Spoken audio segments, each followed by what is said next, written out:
પતિવ્રતાનો પ્રભાવ. ઉજ્જૈન નગરીના રાજા ભોજની એક વાત છે. રાજા ભોજ પ્રમાણિક અને પ્રજાવત્સલ હતા.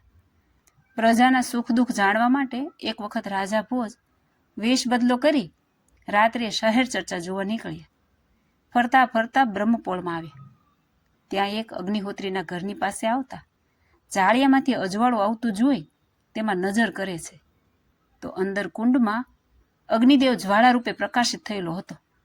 બાજુમાં અગ્નિહોત્રી વિપ્ર પોતાની સ્ત્રીના ખોળામાં માથું મૂકી 2 ઘડી માટે ચટાઈ પર સૂતેલો અને સ્ત્રી અગ્નિદેવની રક્ષા કરતી પતિના મસ્તક પર હાથ ફેરવતી બેઠેલી હતી અને શૈયામાં બાળક સૂતું છે આમ જોવામાં આવ્યું.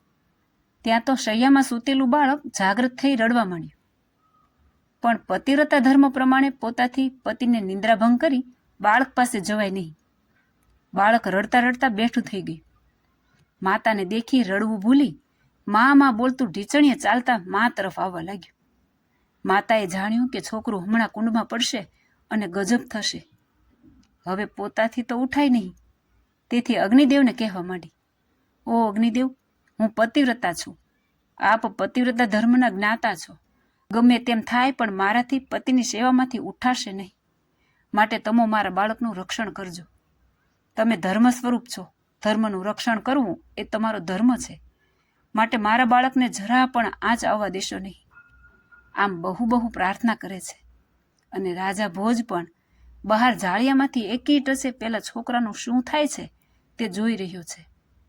ત્યાં તો માં કરતું નજીક આવતા આ નાનું એવું છોકરું કુંડમાં પડ્યું. ભડભડતા અગ્નિકુંડમાં તે બાળકને પડતા દેખ્યો તો પણ એ પતિવ્રતા પતિ સેવાનો ત્યાગ કરી બાળક બચાવવા ગઈ નહીં. તો અગ્નિદેવ પણ તે પતિવ્રતાના ધર્મના પ્રભાવથી ડરીને મલી આગળ ચંદન જેવો ઠંડો ગાર થઈ ગયો. આ જોઈ રાજા ભોજ અત્યંત વિસ્મય પામી ગયો.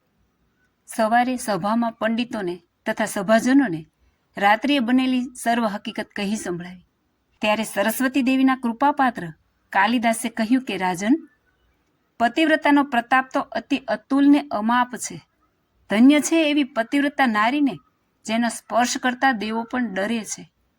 આવી સ્ત્રીઓ જેના રાજ્યમાં હોય તે રાજાનું પણ મહદ ભાગ્ય છે.